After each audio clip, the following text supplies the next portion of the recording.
Bienvenidas y bienvenidos a Escritoras Ocultas. En esta segunda temporada nos dedicaremos a las gestoras ocultas, feminismo, teatro, artesanía y artes plásticas entre 1954 a 1972. Exploramos y analizamos el extenso archivo del periodismo cultural en Colombia. Durante esos años, promover cambios culturales, tanto en lo intelectual como en el ámbito de las artes, implicaba ocupar espacios físicos y simbólicos que tradicionalmente habían sido asignados exclusivamente a los hombres. El amplio archivo de noticias, reportajes, entrevistas y agendas del periodismo cultural revela el protagonismo de las mujeres, quienes, formando redes intelectuales y junto a otros agentes, trabajaron en la construcción de escenarios culturales alternativos a los tradicionales. De esta manera, las gestoras lograron, a través de diversas prácticas, ocupar un lugar en la esfera pública de la época. Rita Restrepo, Gestión y Rebeldía.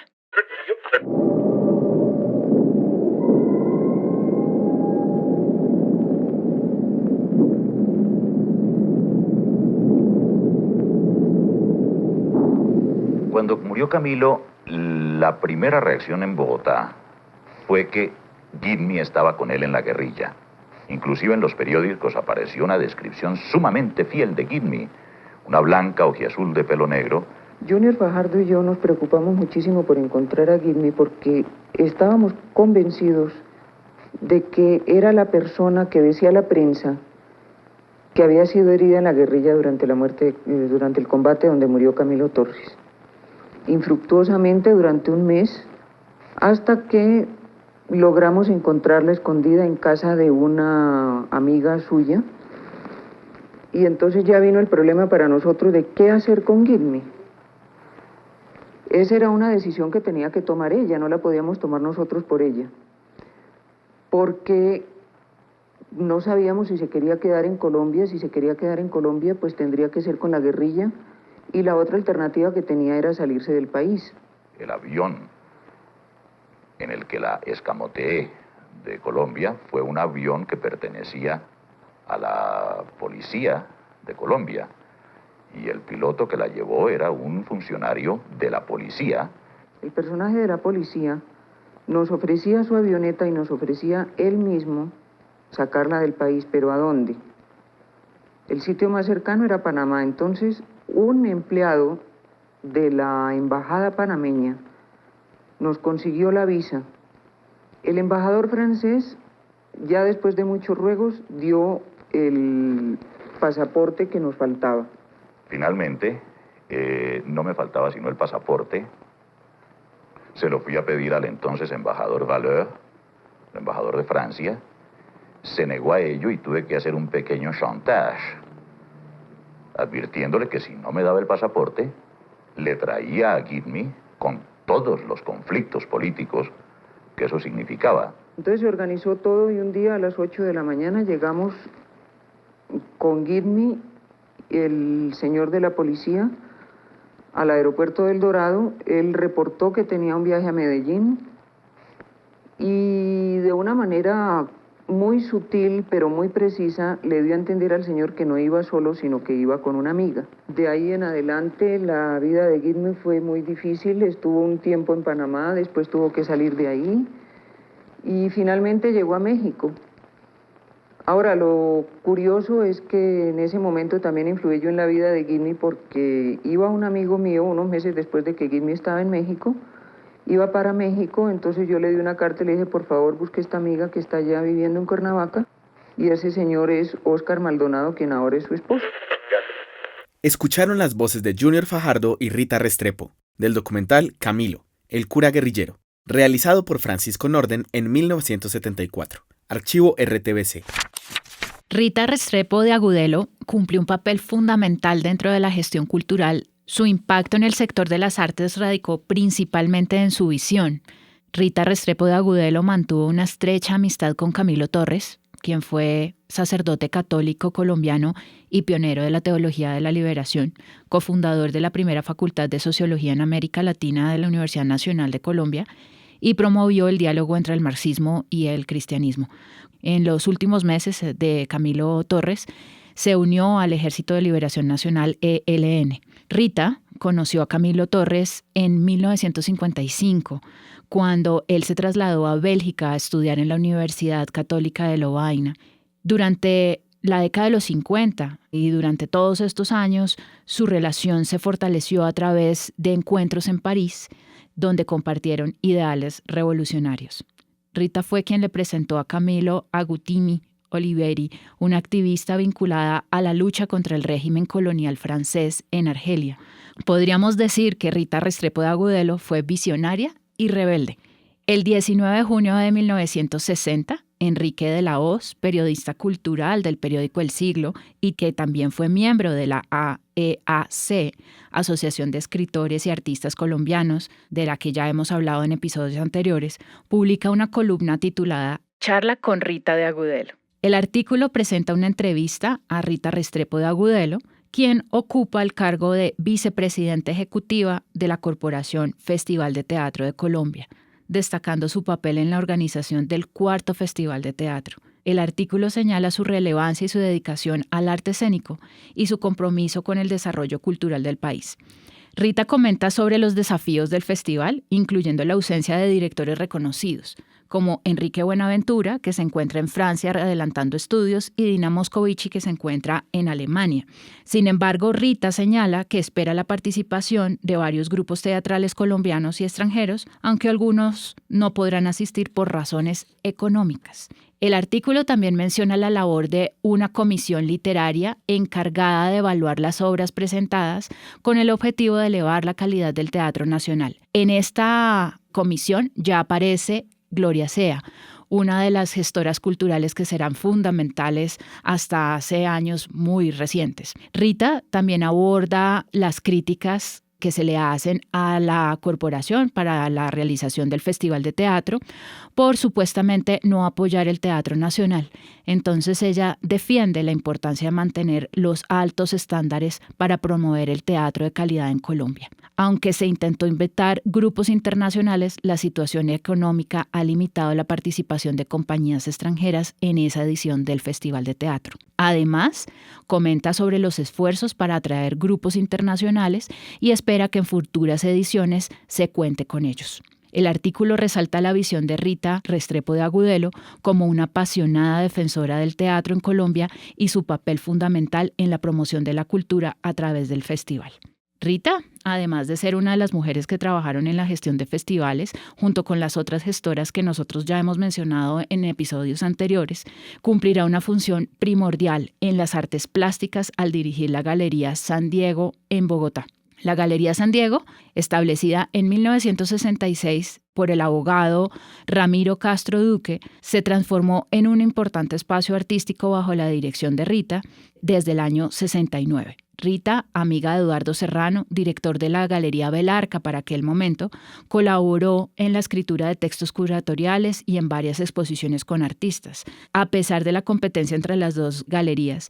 Esto nos habla mucho más de las colaboraciones que de las competencias, trayendo además a colación estas ideas de la asociatividad y la colaboración que veníamos trabajando en episodios anteriores. Cabe resaltar aquí, de forma muy interesante, que Beatriz de Vieco, una periodista cultural a la que ya dedicamos episodios anteriores en nuestra temporada pasada y que ha trabajado como periodista cultural para la revista Diners, escribe en la edición de agosto y septiembre del año 72 en dicha revista un artículo titulado Rita de Agudelo, directora de la Galería San Diego. En ese artículo, Beatriz de Vieco aborda los desafíos y realidades del arte en Colombia.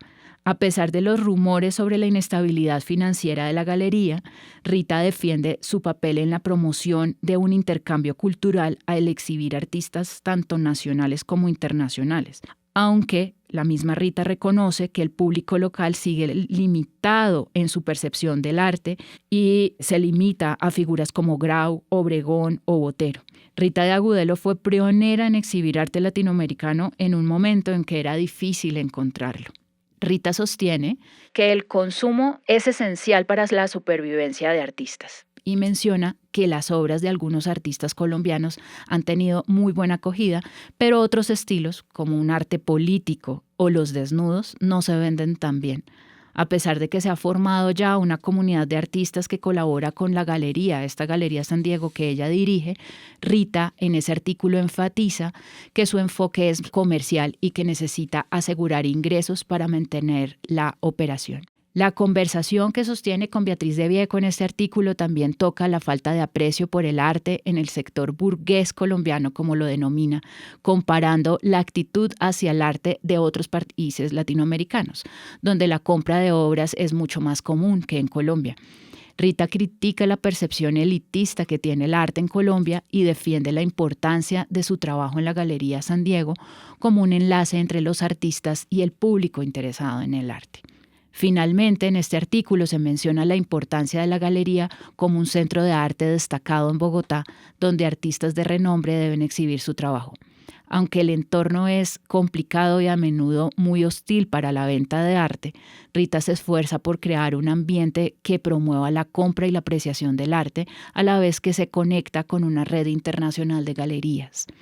En otra entrevista del año 78, Rita comentó sobre el papel de las mujeres en el arte y la cultura del país y destaca que muchas de las compradoras eran mujeres, mientras que los hombres estaban mucho más interesados en inversiones. Rita dirigió la Galería San Diego hasta 1985. Después de la quiebra económica, la galería cierra. Pensar en la historia de Rita Restrepo de Agudelo es también pensar en la de la historia de las galerías. Para el momento en que nosotras estamos grabando esto, tenemos de hace muy poco una investigación sobre su recuento. Sin embargo, sigue pendiente un análisis como espacio especial de exhibición, promoción y en este caso, en el caso de nuestro capítulo de hoy, de experimentación. Pensando en eso, queremos proponer un repaso por las noticias, los escándalos y el conflicto alrededor del Salón Nacional de Artistas, toda vez que desde la década del 40 ha sido el espacio privilegiado o el único en el que los artistas tenían para encontrarse en torno a la exhibición de sus obras y los debates que de ahí se desprendieron. Entonces, pensando en eso, la idea de que ese repaso de noticias, de escándalos y el conflicto alrededor del Salón Nacional de Artistas, sus obras y demás agentes involucrados que el periodismo cultural permite, sin embargo, no debería reemplazar las posibilidades que dichos reportajes, agendas tienen para la historia del arte y sobre todo de la crítica. El contexto que rodea la dirección de Rita Restrepo de Agudelo, es decir, 1969, como lo estabas diciendo ahorita, con su ingreso a la galería, en relación a la historia del Salón Nacional de Artistas es particularmente significativo. Los alcances de nuestro podcast van hasta 1972, entonces quiero proponer un rápido repaso por lo que está pasando en el Salón Nacional de Artistas entre ese 1969 y 1972. Pero no como de forma tradicional o reiterada se ha hecho, es decir, que se hace coincidir con un momento de crisis que normalmente se asocia con la salida del país de Marta Traba o con los cambios que ha traído Colcultura, que ha implementado en materia de selección de artistas, el carácter itinerante que va a empezar a tener el salón, la ausencia de premios o el lugar de realización del mismo, pensando en el cambio entre Biblioteca Nacional y Museo Nacional. En este capítulo nos interesa en cuanto a escenario, pensando en establecer una comparación entre el Salón Nacional de Artistas como un escenario en clave interdisciplinar y la posibilidad de que encontráramos ese mismo carácter de escenario en la Galería San Diego durante la gestión de Rita. Por el carácter de acontecimiento precisamente que permite articular de algún modo especial lo que sucede o lo que ha sucedido en la historia de esos años en las inauguraciones de este tipo de certamen público. Precisamente en su versión 20 al 22 puede analizarse como un hecho escénico. Hay elementos suficientes que nos permiten en la historia, que el periodismo cultural nos permite recuperar, que nos habilitan para proponer esas inauguraciones como un hecho escénico, que también es coherente con los cambios que se han introducido en las artes escénicas y que lo ha introducido específicamente teorías como el teatro de la crueldad o el teatro de lo absurdo, que para ese momento, además de su circulación, además de la extendida circulación de obras, pues al menos en las ciudades como Cali, como Bogotá, Podemos rastrear también en los festivales y la cantidad de gente que podía acceder a esos festivales, comenzando desde el 57, pero sobre todo porque nos interesa cruzarlo con la forma como Beatriz de Vieco, a propósito que la acabas de nombrar, tiene para una perspectiva de crítica cultural. Es siguiendo el método de Beatriz de Vieco que queremos proponer esas inauguraciones como un marco de sentido para el análisis de la Galería San Diego y lo que Rita logró establecer ahí. Para Beatriz, lo escénico se entiende en cuanto a capacidad de reintegrar el arte al flujo de la vida. Por lo tanto, se trataría más del efecto que produce que del significado del texto, señalando el desplazamiento de lo textual a lo escénico del teatro. Lo determinante será aquello que acontece o la puesta en escena. Un antecedente del uso como escenario de la inauguración del salón, coherente con la teoría de la práctica teatral experimental que hemos tratado en esta temporada, sería un antecedente, en este caso, el 12º Salón, realizado en 1959, momento también en que nosotras hemos podido establecer que ya se está hablando de teatro experimental y que se han dado las suficientes rupturas respecto también de la dramaturgia como para poderlo vincular en este repaso. En 1959 se presentó una acción que la prensa interpretó como motín. A ese motín tuvo que ver con un rechazo crítico que hicieron los estudiantes de Bellas Artes. Voy a citar, abro comillas, de un texto que no tiene autor de 1959 en el marco de ese 12º Salón. La rebelión de los colgados consistió en la estruendosa irrupción en mitad del acto de apertura de un grupo de estudiantes de la Escuela de Bellas Artes de la Universidad Nacional que, armados de silbatos, hizo una gran campaña de terrorismo auditivo a lo largo del discurso de presentación de las obras, que ahuyentaron con este eficaz recurso a los organizadores y a los jurados del 12º Salón de Artistas Colombianos. Por lo tanto, los premios no fueron entregados. Al ruido de pitos y silbatos, cierro comillas, de los artistas inconformes, los cuales se vistieron con gorros de fiesta, le siguió el retiro de sus obras. 10 años después, en el 20º Salón Nacional de Artistas, de nuevo en la inauguración, es utilizada como escenario por los artistas para escenificar su reacción contra las decisiones institucionales. El periodismo cultural de nuevo acompaña la acción, en este caso lo utiliza el artista para verbalizar su desacuerdo respecto de lo que considera no solo una afrenta personal, también institucional. Aquí el ofendido no solo es Bernardo Salcedo, quien bajo el nombre del Dr. Trueno presenta un análisis crítico sobre lo que es el salón, en el que, según él, abro comillas, se había planeado un programa milimétrico contra el nombre de Marta Traba y contra una institución como es el Museo de Arte Moderno. Para el artista y crítico, dicho programa implicaba una política pobre, mezquina, producto de la envidia, que además permitía señalar el tipo de pobreza que rodeaba el medio, qué falta de imaginación, dice Bernardo Salcedo, qué mórbidos deseos y qué sucia, provinciana manera de proceder en todos los que llorando han implorado 1000 veces ante las puertas del museo para exponer sus obsoletos engendros. Cierro la cita. El contexto de ese debate queda registrado con el título del doble salón. Marta Traba ha decidido inaugurar en el mismo momento otro Salón Nacional de 1969, pero en el Museo de Arte Moderno, el cual para ese momento se encuentra ubicado en la ciudad universitaria. Sin embargo, el rector Jorge Méndez se lo ha impedido. El pulso que se da para ese entonces implica cuestionar la autonomía de dicha institución, de ahí la afrenta que interpreta el artista crítico.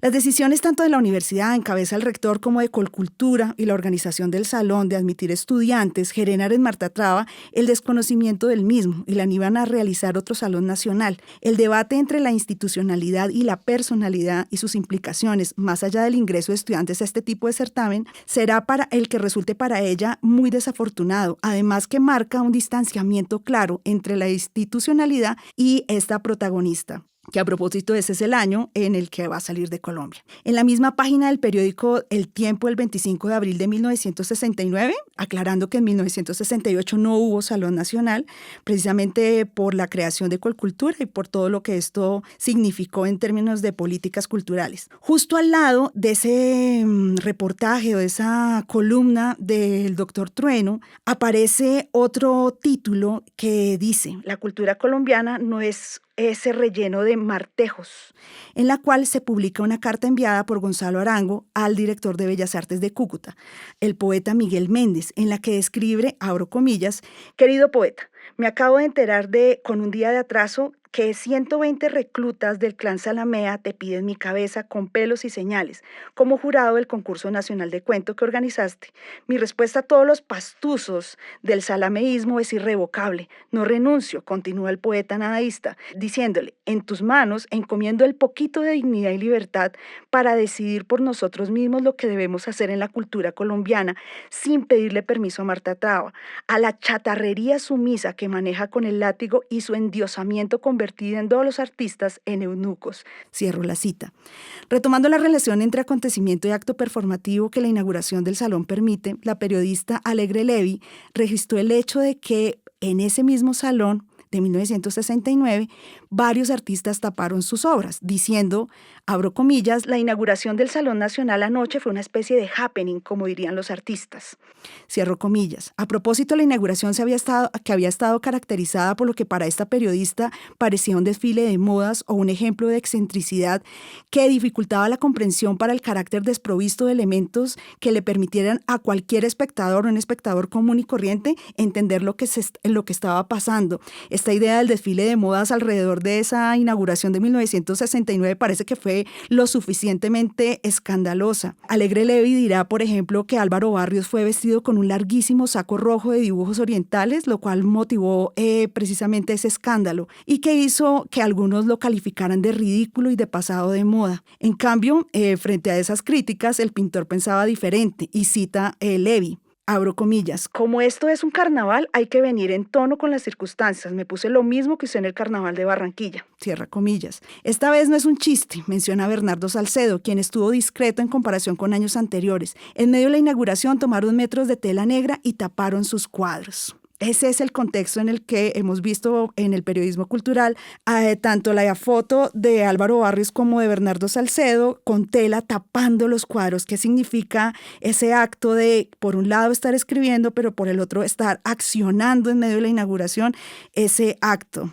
En octubre de 1970 se realizó el 21º Salón Nacional. La pintora Silva Mayarino ahora estará en la sección de Artes Plásticas de Colcultura. De nuevo fue un salón de artistas jóvenes, obras y artistas como Beatriz González y Bernardo Salcedo serán rechazadas en el salón. De forma paralela se inauguró el Salón de Rechazados, organizado por la Universidad de América en el Camarín del Carmen, el cual para el momento estaba dirigido por Julio Carrizosa Umaña. La organización estuvo a cargo de María Cristina Carrizosa y de la artista Sofía Urrutia, que nos interesa señalar precisamente que en esos salones paralelos, como será el caso de Rita, y por eso también estamos haciendo este recuento de salones entre el 69 y el 72, se van a estar realizando salones independientes, en este caso un salón de rechazados, que también cuenta con la gestión de estas dos mujeres, María Cristina Carrizosa y la artista primitivista Sofía Urrutia. En el salón de rechazados se presentaron 120 artistas. Una obra llama la atención. El título de esa obra es Producción de ratas, del artista Darío Henao, el cual, según Gloria Valencia Diago, ponía al género humano al nivel de las ratas.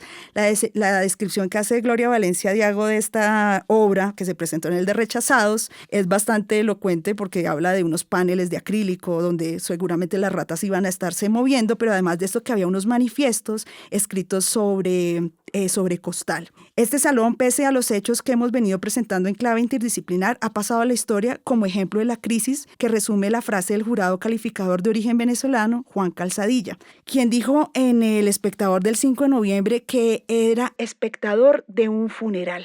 Sin embargo, cuando se analizan de fondo otras particularidades de este salón de 1970 que presentaremos al final de este capítulo, es posible establecer otro tipo de relaciones interdisciplinares coherentes con lo que hemos venido trabajando en esta temporada. Termino este recuento mencionando los premios del salón de 1971, ese salón 22, que fue el primer salón sin jerarquías ni técnicas de oficio. Quien va a recibir el premio de 40,000 pesos será Olga de Amaral. Se dieron además otros 6 premios, entre ellos se premió a Diego Arango con una beca con la obra Conjunto Testimonio. Uno de los jurados que también merece la pena resaltar es Jorge Romero Bress, que va a venir de Argentina de 10 años atrás, estar inaugurando todo ese movimiento vanguardista anterior al recrudecimiento de las dictaduras militares.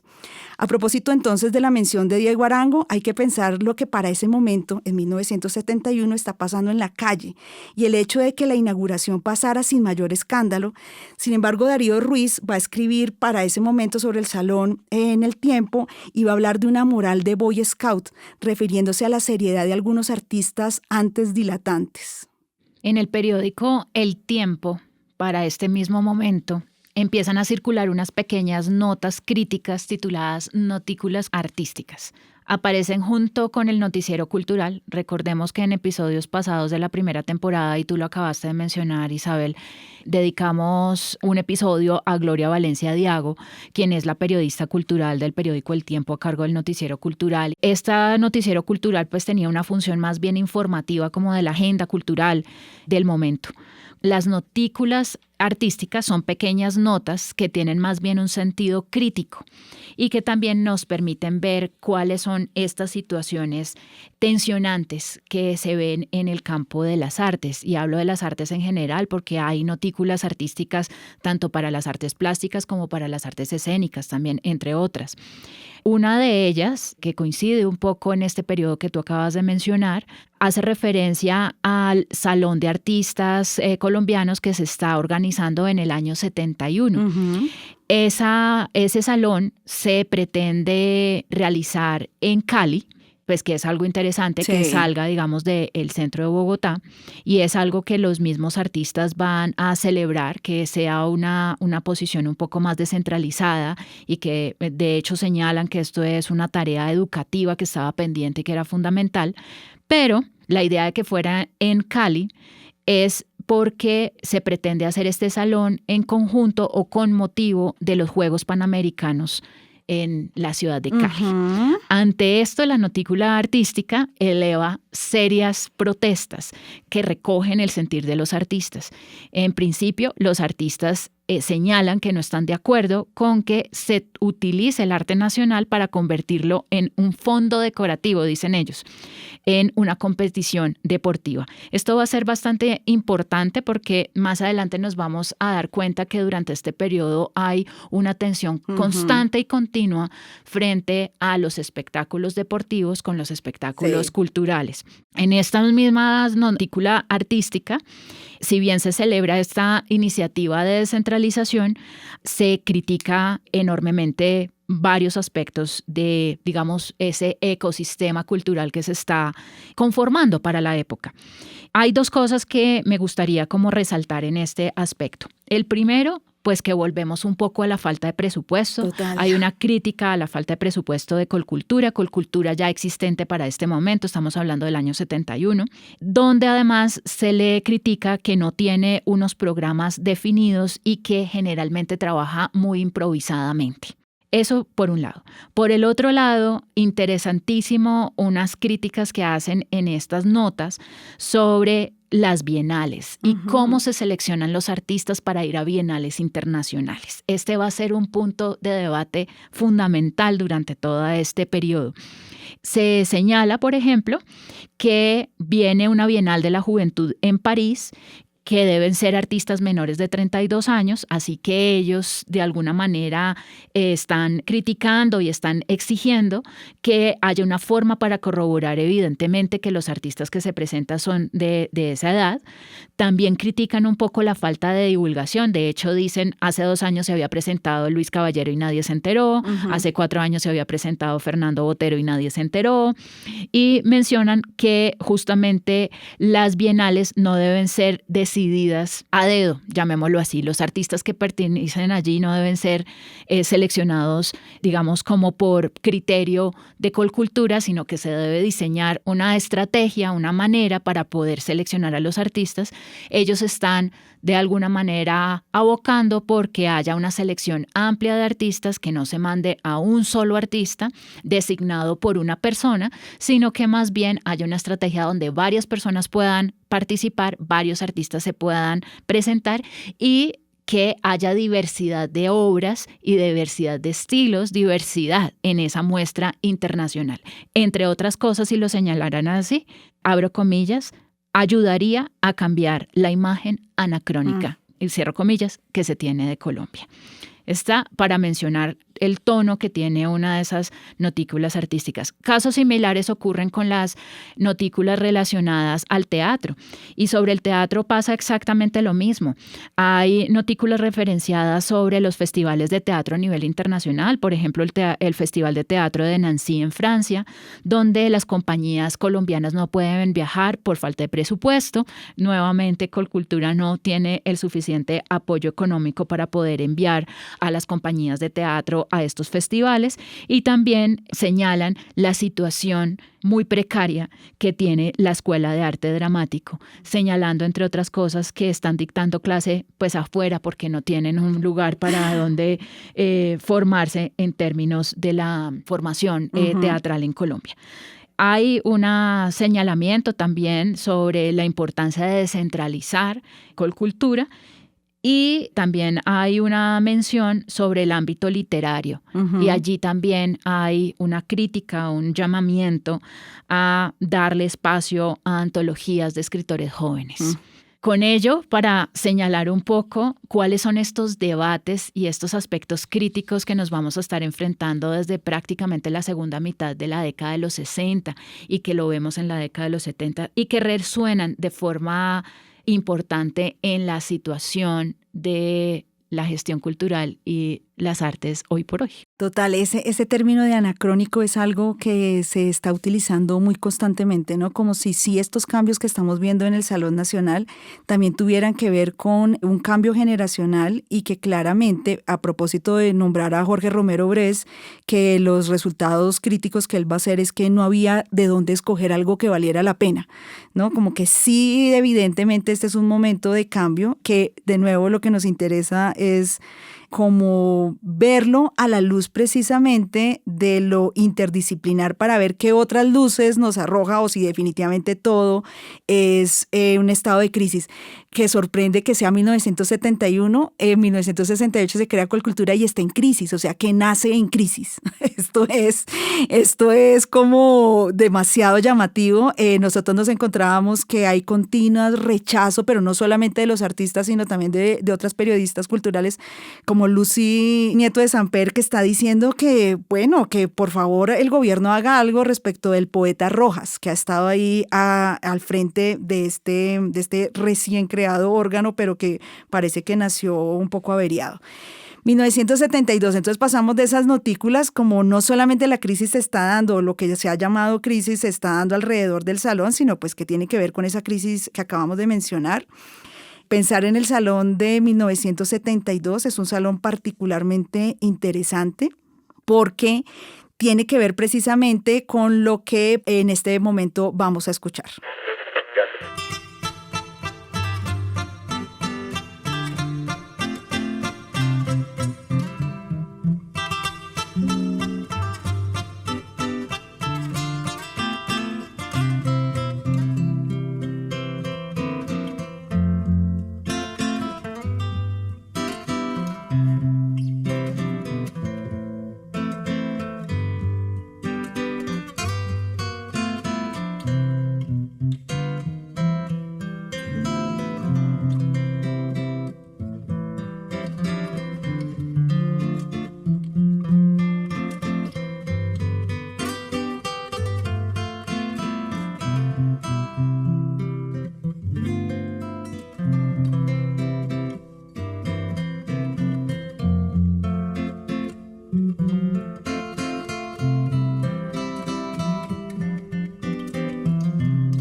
Escuchamos en versión instrumental la canción Espumas, del compositor colombiano Jorge Villamil.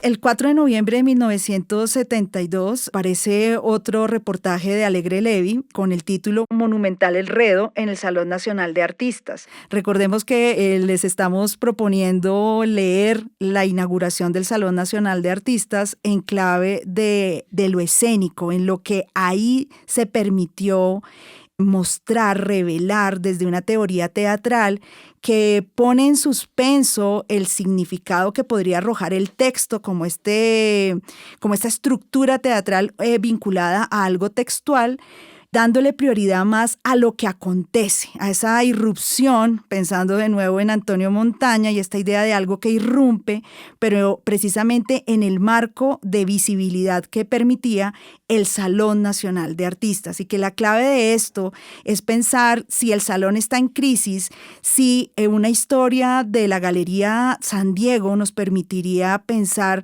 cómo se está combinando ese carácter o cómo ha crecido el campo, cómo ha crecido el circuito de tal manera que por primera vez una galería podría permitir ser el epicentro de cambios para la plástica y esos cambios para la plástica de nuevo en clave interdisciplinar. Eso que acabamos de escuchar precisamente tiene que ver con lo que para Alegre Levy es ese monumental enredo. Dice ella, abro comillas, los espectadores se vieron de repente aprisionados en hilos, dando patadas a bolas de ping-pong y recibiendo ramilletes de albahaca, sin saber qué diablo significaba esto. Ha entrado un cuarteto de serenateros que cantan viejos bambucos y vallenatos con letras de inconformidad con el salón y con los dirigentes de la cultura. Cierro la mención al texto. Quien ha regado las pelotas de ping-pong ha sido el artista Flavio Ramírez. En ese salón hay algo que a mí me llama mucho la atención y es que es el salón en que Antonio Caro va a exhibir los 12 metros de letras con la frase "aquí no cabe el arte", que tiene que ver con esos estudiantes y con las víctimas que han sido asesinadas, no solamente en Planas, sino las víctimas estudiantiles también en el Cauca. Entonces esas tensiones del salón precisamente alrededor del monumental enredo, pues hacen que un artista, y existe el programa de mano que repartieron tanto Bernardo Salcedo, que fueron los responsables, Bernardo Salcedo y Álvaro Herrán, serán los responsables de presentar en este 23º Salón Nacional la obra colombiana, con la participación del cuarteto musical Alma de Artista. El programa que repartieron incluía 5 canciones, la primera Como para desenguayabar, Bambuco de Jorge Olaya, el segundo Salones que se van, precisamente por eso el instrumental de Espumas, tercero 4 preguntas sin respuesta, cuarto, Los artistas, Los guaduales y quinto, El salón en el aire o La casa en el aire. Oír para creer, dice además el programa de mano. Contamos con la inspiración del joven poeta de la montaña Darío Jaramillo. Los testigos que aparecen firmando son Arnulfo Luna y Alberto Sierra. El diseño del programa también fue de Álvaro Herrán y ellos hacen la aclaración de que el pequeño crítico de Zapatoca, Eduardo Serrano, no lleva velas en ese entierro. Y se puede ver y leer las canciones de todo lo que ellos están decretando precisamente la muerte de ese Salón Nacional, hablando de que, y de nuevo citan a este personaje, este poeta Rojas, en una de las estrofas de Salones, dice: salones que murieron, salones oficiales, salones que se fueron regando en Colombia negras demagogias. Igual que las espumas que lleva el ancho río, así esperamos todos que renuncie Rojas para ser felices. Salones que se van y viejas pinturas viajeras se alejan en los trenes y en pequeños buques dañando el paisaje. Y continúa. Está en cada una de las letras que ellos están reinventando. Pues creo que con este salón se puede ejemplificar y concretar mucho mejor el ejemplo de esta idea de lo que acontece alrededor de la inauguración y que también es un acto crítico y que se está utilizando la visibilidad que tiene un evento de tipo institucional como este para señalar no solamente que con Bernardo Salcedo sucede que está acompañado del periodismo cultural, o sea, existe una escritura crítica, pero también existe un acontecimiento. Precisamente lo que detona la reflexión no solamente es el acontecimiento, que por eso nos interesa seguir a Alegre Levy, porque ella es muy generosa en adjetivos que señalan esta idea de esto es algo que no se entendía para el público común y corriente, que dejaba a la gente como asombrada, pero que sin embargo el periodismo cultural contribuirá precisamente en dar claridad, en permitir que se discuta alrededor de lo que estaba pasando ahí. Entonces, los artistas que comenzábamos señalando en 1959, que no tienen acceso, esos estudiantes de Bellas Artes que no tienen acceso a escribir, pero que sí deciden utilizar la inauguración como ese momento de crítica institucional, pues tienen en este Salón del 72 como ese momento también bien interesante que nos permite establecer esa continuidad. ¿Qué pasaba en el Salón de 1972? pues de nuevo los cambios que Colcultura ha establecido hacen que los artistas que ya tienen cierto reconocimiento, precisamente estos salones ya no tienen esta generación anterior, la generación de Obregón, y ellos ya no está participando o está participando cada vez menos, pero la nueva generación tiene esta crítica, y es que este salón de 1972 que se llevó del 3 al 30 de noviembre, que como tú decías ahorita, no solamente se estaba pensando que se hiciera en Cali el del 71, en 1972 el salón va a estar en Bogotá, Cali, Popayán, Pasto, Manizales, Medellín, Cartagena, Barranquilla, Cúcuta, Bucaramanga, Tunja, Ibagué, Neiva, que uno dice, ¿quiénes son los ofendidos y por qué se están ofendiendo tanto, no? Y que cuando nosotros vemos que es Bernardo Salcedo, recordemos que Bernardo Salcedo ha hecho como su aparición precisamente en el marco de los Salones Nacionales de 1966, nosotras a propósito nos estamos forzando a hacernos la pregunta, ¿qué podría significar para las regiones un salón que por primera vez llega a las ciudades, ¿no? ¿Qué significaba para los artistas que se han venido formando? O sea, aquí hay ciudades que claramente para este momento ya tienen un desarrollo y que han estado en la historia del arte también, adelantando sus procesos de transformación, cada uno como unos ritmos especiales, pero que los artistas del centro, los artistas acostumbrados a que el salón era un salón centralista, pues están ofendidos. Sobre todo, más allá de este carácter itinerante, el mayor problema es que sea un salón sin premios. Y ellos están diciendo, ¿cómo nos vamos a quedar sin premios? Lo que significa esto es que es un salón no competitivo. Sin embargo, y eso tiene como mucho de la clave que continúa hoy, es un salón que ofrece a cambio de participación visibilidad. Y en ese marco de visibilidad y todo lo que eso implica, de nuevo esto lo estamos haciendo para llegar a la pregunta por las galerías, ¿no? Como una galería que claramente tiene una iniciativa comercial, ¿cómo puede entrar como protagonista de este contexto a proponer otro tipo de espacios, no solamente el que se le ha atribuido a venta de arte? Paralelo al Salón de 1972, que contó con muy poquito, realmente fueron solamente 44 participantes, Rita, y por fin volvemos y retomamos a Rita. Rita está para este momento, entonces imaginemos, ha llegado a 1969 a dirigir la Galería San Diego, pero para 1972, junto a Ana Jacobi, rectora de la Facultad de Artes, y de la secretaria administrativa Yolanda Forero, y el crítico de Zapatoca, a propósito que acaban de nombrarlo, Eduardo Serrano, que también para ese momento está en la Galería Belarca, han organizado el salón, el primer salón independiente de la Jorge Tadeo Lozano. Han entregado 30 premios. Y una de las cosas que se jacta en un texto Eduardo Serrano alrededor de este salón, publicado en la Revista de Arte y Arquitectura Latinoamericana de Medellín, es que contaron con enorme ayuda de la empresa privada. En ese salón participaron, ahorita estaba señalando cómo cada vez vemos menos a la generación anterior participando en salones, ya están consagrados. Sin embargo, este salón de la Jorge Tadeo Lozano contó tanto con Obregón como con Antonio Caro. A mí eso me llamaba la atención, es que establecer que Antonio Caro está participando tanto en los salones oficiales como en estos salones de rechazados o como en estos salones independientes, como cómo entender la manera de la implicación de las obras que propone para cada uno de estos salones.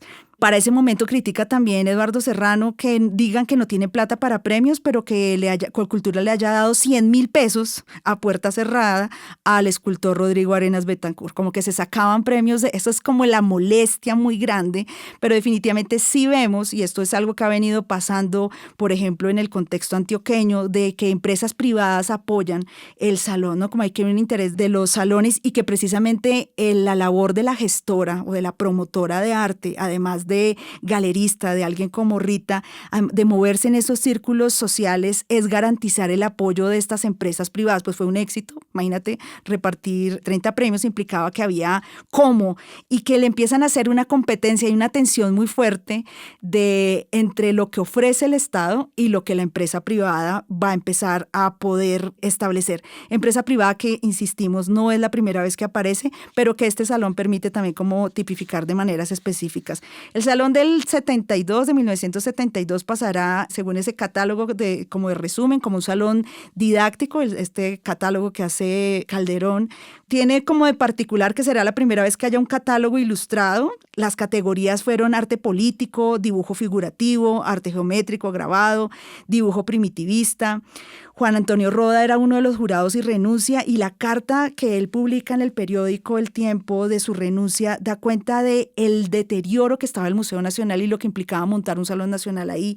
No había luminarias, les tocaba les tocaba hacer maromas para lograr que ese salón funcionara allí, y él está dando cuenta de que había la urgencia de celebrar el salón aunque no hubiera premios, porque tampoco había plata para lograr hacer mejoras precisamente en este espacio. Recordar que no es nuestro objeto de estudio, pero que nos interesa mucho por ser una mujer que también está gestionando y que está escribiendo, el 71 y el 72 aparecen paralelo a estos salones, tanto de rechazados o independientes y el Salón Nacional, interesantes textos de Clemencia Lucena. En Clemencia Lucena pasa algo bien particular, muchas cosas, y quienes se han encargado de estudiarla lo han mencionado, pero a mí me interesaba, siguiendo esta idea del acto inaugural como un acto escénico, como esto que permite nociones de acontecimiento, un tipo de crítica que se corporeiza, que implica una ruptura con el sentido de lo que tradicionalmente debería ser una inauguración.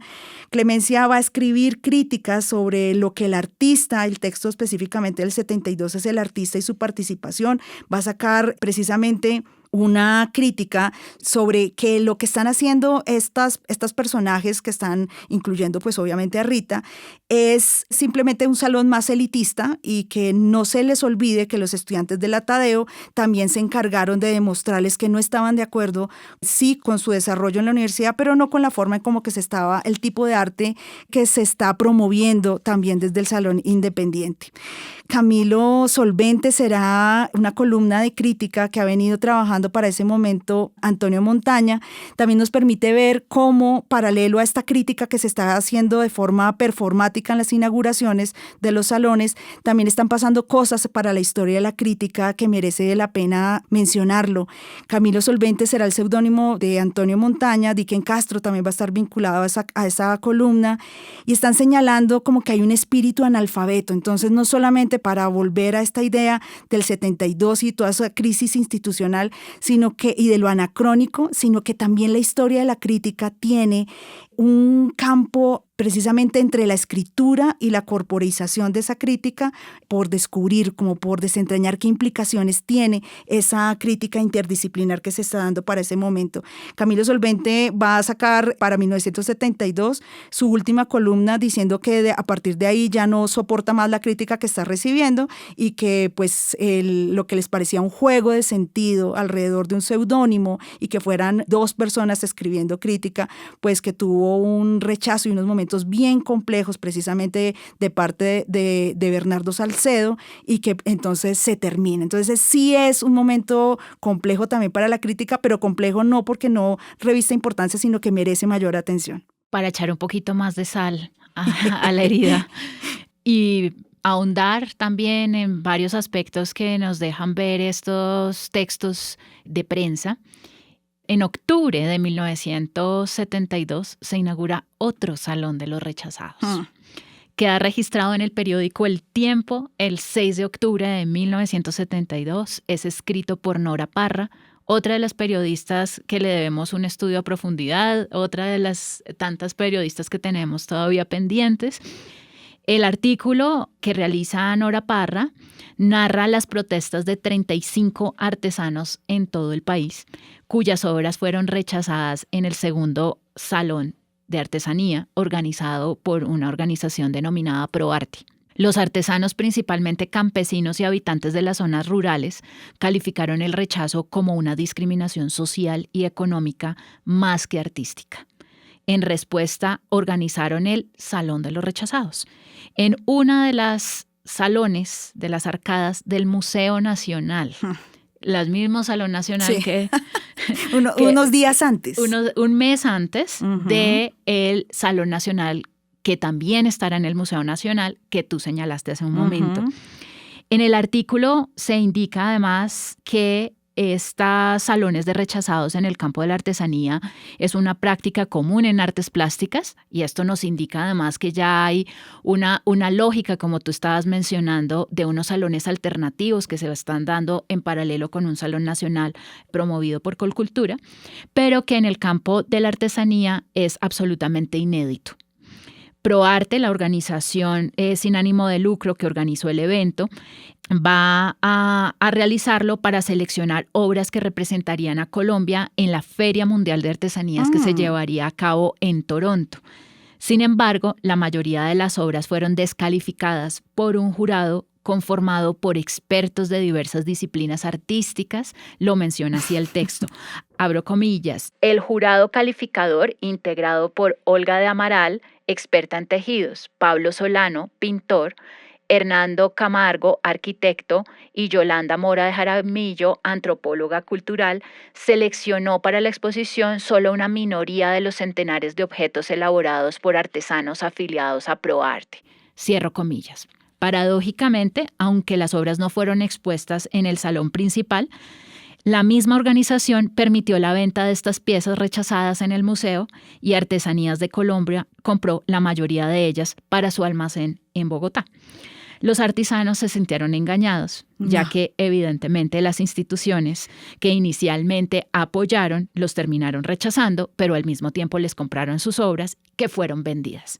Y muchos de ellos además tuvieron un gran mercado internacional. Básicamente, ¿qué nos dice esto? Pues con toda razón el malestar también está en este campo, en el sentido de que no es muy clara las reglas a las cuales están jugando. Hay varias cosas que vale la pena mencionar aquí. Una es que recordemos de episodios pasados donde hablamos de artesanías de Colombia. Hay una política sobre artesanías que se viene dando justamente a finales de los 60 y que en el año 72, justamente en este momento, va a entrar Graciela Samper a dirigir Artesanías de Colombia. Hay acá una postura divergente, llamémoslo así. Por un lado hay una política de salones en el ámbito artístico, por el lado de Colcultura, y por el otro lado también hay una organización como Artesanías de Colombia, donde hay una mirada un poco más económica y desarrollista, que ya lo habíamos mencionado en ese capítulo de episodios anteriores. Además, hay que mencionar y llama mucho la atención este artículo que sale publicado en El Tiempo, porque si se dan cuenta hay dos asuntos. Por un lado, el ámbito del lugar del circuito. Entonces, el Museo Nacional es la casa del Salón de Rechazados de Artesanías, pero también es la casa del Salón Nacional de Artistas en Bogotá, de ese año, que se va a inaugurar el 3 de noviembre del 72. Esto es del 6 de octubre del 72 para los artesanos y el 3 de noviembre para los artistas. Y por otro lado, se entiende la molestia de los artesanos, medidos con diferentes varas, llamémoslo así, porque el jurado calificador viene siendo conformado por los artistas y artistas como Olga de Amaral, que en el año anterior había ganado el Premio Nacional en el Salón Nacional. Recordar que este premio es de 40,000 pesos del 71, que lo que tú estás señalando de un salón de rechazados, o sea, la misma lógica que se le ha impuesto a los artistas se le está imponiendo ahora a los artesanos, con las implicaciones que eso tiene, la artesanía y el desempleo que habíamos hablado en nuestros anteriores capítulos, pero que para 1970, de nuevo retomando esta idea de, bueno, ¿quiénes son los que se ofenden y qué otras cuestiones pasaron más allá de esas frases que se han vuelto reiterativas de soy testigo de un funeral, citando a Juan Calzadilla? ¿Qué pasaba también en ese salón de 1970? Antes de retomar esta idea de la Galería de San Diego, imposible no hacer la mención, en ese 21º Salón Nacional de Artistas se permitió la admisión de lo artesanal campesino. Es que la clave es que es artesanal campesino. De nuevo, Alegre Levy, que hoy estamos en modo lectura de Alegre Levy, va a hacer una reseña sobre uno de esos artistas que han participado.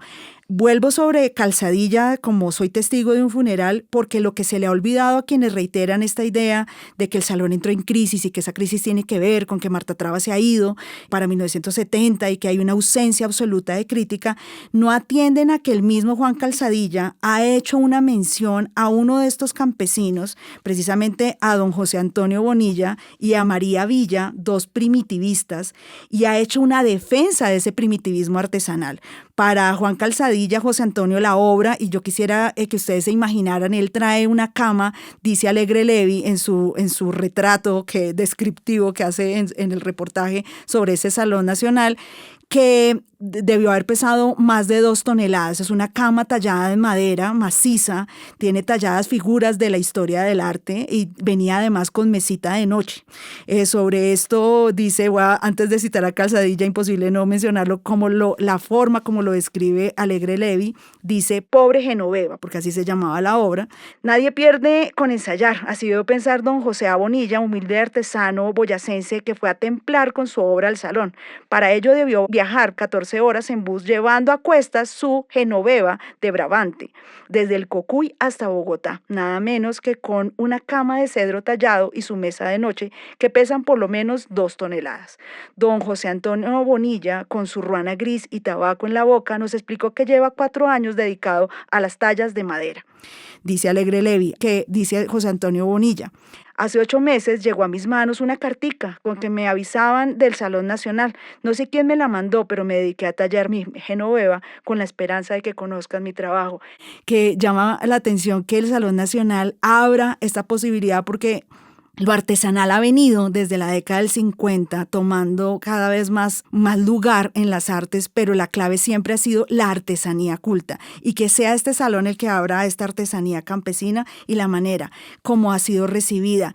Precisamente, y retomo lo de Juan Calzadilla y la defensa que él hace del primitivismo, diciendo que esa cama, que ese catre de figuras de relieve, con esa mesita de noche, que aunque para algunos no debió haber sido aceptable, y el criterio con el que según Juan Calzadilla no debió ser aceptada, tiene que ver con que para ellos el campesino artesano no tiene conciencia artística. Sin embargo, dice Juan Calzadilla, un argumento que nos habíamos encontrado cuando hablábamos del textil siendo homenajeado a nivel internacional, para el Renacimiento todos eran artesanos, los artistas son artesanos. Aquí Juan Calzadilla está utilizando el argumento que ha identificado a Olga de Amaral como artesana, pero artesana según la lógica europea anterior al mismo Renacimiento, a la artesana de tapices. En cambio aquí Juan Calzadilla está diciendo, recordemos que en el Renacimiento todos eran artesanos, incluyendo dentro de esa interpretación a José Antonio Bonilla. De la obra de María Villa la va a interpretar en clave de ella es una esquizofrénica, ella mandó unas telas cosidas desde Barranquilla y empieza a hablar de ese primitivismo en clave también de interpretación europea, con lo que ha pasado a principios de siglo con las vanguardias y artistas que han generado en torno a estas imágenes que superan la representación normal occidental. Complejo la manera como la interpreta, sin embargo, de la cama de José Antonio Bonilla habla que es un objeto mágico que simboliza la erótica entrega a la noción del pecado en medio de fieras extrañas que coronan cada uno de los cabezotes de la cama. Entonces, ahí está ese Salón del 70 con esa particularidad que era imposible que no mencionáramos antes de retomar y cerrar lo que hemos venido desarrollando respecto de la Galería San Diego. Yo quisiera retomar entonces la idea de una galería que funcione en tanto espacio cerrado, de una galería comercial, en un momento en que tan complejo políticamente como es estos primeros años de la década del 70, precisamente cuando lo público en el contexto de la calle se ha convertido en lugar de represión. Nosotras haciendo el archivo de periodismo cultural y mirando hoja a hoja la prensa, era imposible no notar cómo desde 1970, precisamente a raíz de la crisis que se ha dado en estas elecciones y que vuelve y aparece la figura de Gustavo Rojas Pinilla, que nos ha acompañado desde nuestro primer capítulo, y lo que pasa con las elecciones para ese momento 1970, la calle se ha convertido en un lugar de represión, en un lugar en que se castiga, se reprime, se encarcela. No olvidemos que estamos muy cerca precisamente de ese momento de 1974, cuando han secuestrado a Gabriela Samper.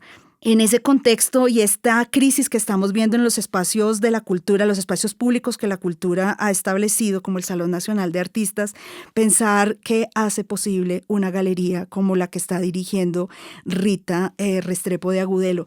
Cuando nosotras en la temporada pasada mencionábamos a Rita en algún capítulo, precisamente por la escritura de Beatriz de Vieco, a nosotras nos escribían en las redes de nuestro podcast diciendo: Rita es una figura central, revisen a Rita. Por eso esta revisión de Rita, pero no queríamos como volver solamente como, sí, fue una galerista que le abrió un espacio a artistas tan experimentales como Antonio Caro o a otros artistas. Nosotros veíamos que también hay espacio para el textil, y no solamente para el textil decorativo, sino para el textil como obra, como pieza de arte. Este será un lugar donde Susana de Goenaga haga una exposición individual, Graciela Samper también va a exponer ahí, que son nombres que nos llamaban mucho la atención. La misma Olga Amaral también está utilizando el espacio de la galería, pero retomando lo que tú decías, de esto es una galería que necesitaba vender obra para sobrevivir, que termina cayendo en la quiebra y por eso cierra, y ahí me voy a adelantar mucho más hasta 1982. Nosotros revisamos como todas estas que, a propósito de la investigación de por las galerías, retoma de la Galería San Diego desde la llegada de Rita hasta 1985, pero nos llama la atención particularmente lo que pasa en 1982, en el que se da una exposición muy particular. Esa exposición es la exposición de Rosenberg Sandoval y María Evelia Marmolejo. La exposición se llamó Actos y Situaciones y se dio precisamente en este marco de la Galería San Diego. Tanto Rosenberg como María Evelia van a estar inmediatamente esta exposición o este acto que se celebra en la Galería San Diego, vinculados con Eduardo Serrano, lo que está pasando también en ese otro lugar institucional, pero que el hecho de que esto se dé en una galería nos permite pensar la galería como un espacio posible para la experimentación. Y esa crisis de experimentación, cuando ya llevamos tantas décadas del uso de la palabra experimentación, de nuevo nos trae a la metodología de interpretación de la enclave cultural de Beatriz de Vieco. Permitir el experimento tiene que ver con esa crisis de significado, con poner en suspenso la posibilidad de comprensión, dándole espacio al cuerpo para que sea el que instituya esas posibles significaciones, pero sobre todo para que establezca una relación situada de crisis no solamente de quien está corporizando la acción, sino de quienes la están experimentando como espectadores.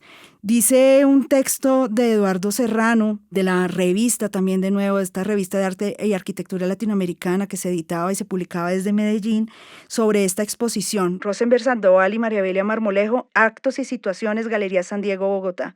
Muy distintas en su forma y sus propuestas fueron las acciones que en 3 días consecutivos y bajo el título Actos y Situaciones presentaron María Evelia Marmolejo y Rosenberg Sandoval en la Galería San Diego de Bogotá. Dichas acciones, y lo pone entre comillas, al contrario del evento presentado por Erazo, porque el artículo está en una reseña de varias exposiciones y actos que se estaban dando para ese momento, omiten toda referencia a las artes conocidas para plantear, en cambio, que el arte pueda consistir en vivir conscientemente una situación determinada, bien sea cuidadosamente planeada y preparada o bien producto de un hecho natural como la menstruación. Ha pasado a la historia esas imágenes de María Evelia desnuda, pero con una serie, como con una hilera de toallas higiénicas pegadas a su cuerpo, y cómo la galería se abre para este espacio en donde era posible experimentar con la sangre menstrual que ella a propósito ha controlado para que sea mucho más abundante. O sea, que ella se ha puesto también en ese ejercicio de ejercer un control sobre su cuerpo para que la menstruación no sea asociada, como suele suceder con otras obras que la han utilizado, como lo natural de la menstruación de la mujer, sino que hay ahí un acto también deliberado porque el flujo de sangre fuera muchísimo más abundante, que está trabajando también con Rosenberg, que están trabajando para ese momento con sangre, con bolsas, con tierra. O sea, imposible no pensar. Yo quería ir cerrando precisamente de la relación de esta crisis de significado y de la galería como ese espacio que lo hace posible en relación a la gestión de otra mujer gestora, pero en este caso una mujer griega que va a tener una galería en París entre 1951 y 1971, lugar en el que artistas como Yves Klein pueden generar todo este desarrollo experimental. Estoy hablando de Iris Clerc y la historia de esa galería. Yo veía muchas relaciones con pequeñas galerías que poco tienen de comercial para el momento, luego van a tener como todo ese desarrollo fueron esos lugares que hicieron posible también que esos artistas crearan. Y algo que decía Yves Klein, buscando como conexiones de cómo interpretaba un artista, porque no tenemos las palabras de María Evelia, o sea, las palabras de María Evelia han sido utilizadas a partir de 2011 y toda esta vuelta de revisión que mereció su obra.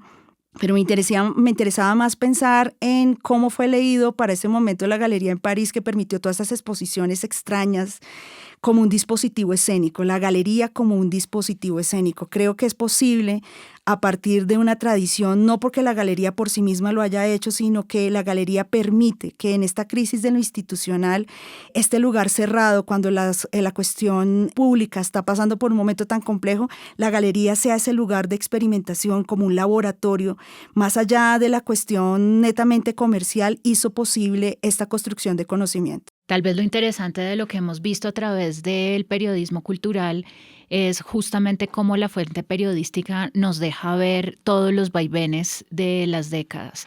En este episodio hemos rastreado periodismo cultural desde el año 59 relacionados con Rita Restrepo de Agudelo, donde hay una constante sobre la crisis, principalmente la crisis económica, una crisis particularmente institucional, porque se está hablando básicamente del Estado. Lo hemos visto con el teatro, pero que también nos deja ver cómo la década de los 60 es fundamental, sobre todo en lo que podríamos llamar una consolidación del campo. Hay unos circuitos alternativos que se empiezan a formar y que la prensa nos deja ver claramente cómo aparecen y qué papel cumplen dentro de toda estas dinámicas del campo artístico, cómo se interrelacionan las artes, por ejemplo, en las artes escénicas y las artes plásticas, cómo el mercado empieza a jugar un rol dentro de estas dinámicas y cómo los aspectos estatales también tienen un papel, donde principalmente la palabra constante es crisis y presupuesto dentro de toda esta recopilación de fuentes periodísticas que hemos llevado prácticamente que hasta la década de los 70, un poquito más allá de hecho. Esa crisis institucional debe contextualizarse con una historia nacional. Sin duda alguna hay una situación particular desde el año 57 hasta el 59, cuando se está dando la transición después de la caída de Rojas Pinilla, pero que también nos deja ver cómo la década de los 60 es bastante diversa y polivalente también en este sentido. Hay unas situaciones particulares de principios de la década de los 60 y que van a ir cambiando justamente con el año 66 en adelante hasta el 72, que es un poco a lo que nos hemos dedicado en este episodio. Allí podemos ver justamente cómo hay un cambio en esa asociatividad. Ya no parece haber una conexión tan cercana como lo habíamos visto en episodios anteriores en las artes escénicas con las artes plásticas de cara a la institucionalidad, es decir, de cara a instituciones como Colcultura. En términos de la crítica también y en términos del periodismo también aparecen a veces sectorizados, empiezan a aparecer sectorizados. Los festivales de teatro van a ir por un lado y los salones de arte nacional van a ir por otro lado. Hay aquí unas tensiones que empiezan a aparecer de forma interesante, como justamente arte y artesanía. Hay también situaciones de tensión interesantes con los espacios de circulación, tanto para ambos sectores. Y el aspecto económico va a ser fundamental porque también las políticas de gobierno van a ir cambiando el énfasis económico que se tuvo especialmente durante la década de los 60. Como lo decía ayer en las sesiones de la reunión de usuarios, he asistido con profunda emoción a estas primeras muestras de la organización de la masa campesina colombiana, a la cual aspiro a ver actuando en el trazo de su propio destino, no recibiendo simplemente órdenes como algo pasivo, no obediente a la voz de los amos, sino consciente de su propia responsabilidad, de sus propios derechos y de lo que por sí misma debe hacer. Hoy, al clausurar esta reunión, quisiera dirigirme tanto a los campesinos sin tierra que existen en Sucre, como a los propietarios rurales y a las autoridades, para exponer con claridad y sencillez lo que queremos que sea el cambio social en el campo colombiano y la actitud de las gentes en presencia de ese cambio. En primer lugar, quisiera decirles de la manera más cordial a los propietarios rurales que no se empeñen en entrabar, como algunos a veces lo hacen, el cumplimiento de la ley agraria dictada para beneficio de la gran mayoría de los campesinos colombianos. Escuchamos a Carlos Lleras, 1969. Discurso en la Asamblea Departamental de Usuarios de la Caja Agraria en Sincelejo, Colombia. Radio Nacional. Archivo Señal Memoria. Este podcast se realiza gracias al Programa Nacional de Estímulos del Ministerio de las Culturas, las Artes y los Saberes como parte de la beca de investigación en artes en la categoría interdisciplinar 2024. Investigación de Isabel Cristina Díaz. Invitación especial a Paula Matiz. Asistentes de investigación Dana Camacho y María Sofía Barreto Mejía, con el apoyo de Gabriela Díaz. La música, grabación, edición y masterización está a cargo de Irman Music. Diseño de la imagen José Ruiz. Esto es Escritoras Ocultas.